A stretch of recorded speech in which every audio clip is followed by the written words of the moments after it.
UP की 80 सीटों के बाद राजनीतिक दलों की नजर है महाराष्ट्र की 48 सीटों पर और यहां की सबसे हॉट सीट वाला संसदीय क्षेत्र है नागपुर।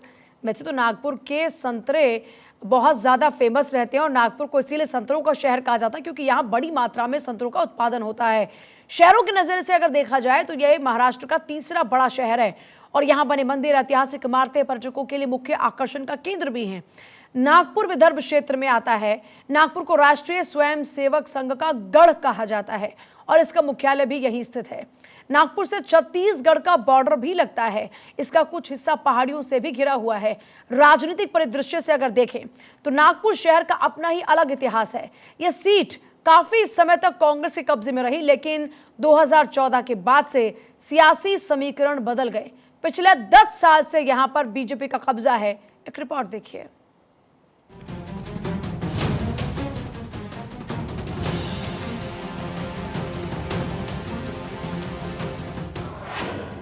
नागपुर में गडकरी खिलाएंगे कमल या कांग्रेस को मिलेगा गढ़।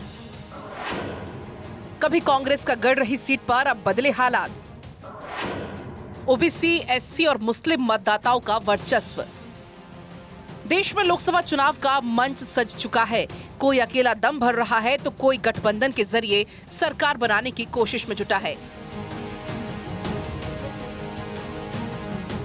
पिछले 1 साल में सबसे ज्यादा महाराष्ट्र की सियासत टेलीविजन की सुर्खियों में रही और अब चुनाव नजदीक आ रहा है तो कई लोकसभा सीटों पर चुनावी माहौल बन चुका है।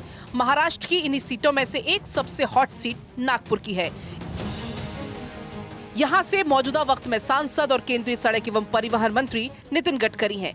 लेकिन ये सीट कभी कांग्रेस का गढ़ हुआ करती थी, लेकिन 10 साल से इस सीट पर बीजेपी का कब्जा हो गया। नागपुर में ही राष्ट्रीय स्वयंसेवक संघ का मुख्यालय भी है।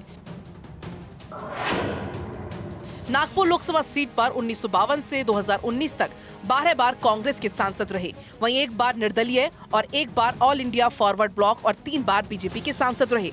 1998 से 2014 तक यहां से कांग्रेस के विलास मुक्तेमवार सांसद थे, लेकिन 2014 के लोकसभा चुनावों में बीजेपी के नितिन गडकरी ने उन्हें मात देकर सीट हथिया ली और इसके बाद 2019 में भी वो यहाँ से सांसद चुनकर दिल्ली पहुंचे।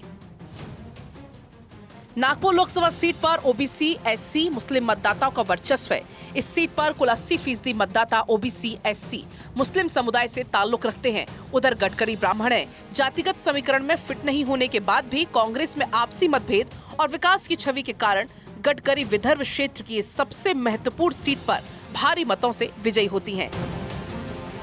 लेकिन इस बार मुकाबला इंडिया वर्सेस एनडीए है। एक तरफ एनडीए है तो दूसरी तरफ मुख्य विपक्षी गठबंधन आईएनडीआईए है। दोनों ही अलायंस में कई छोटी छोटी पार्टियां शामिल हैं।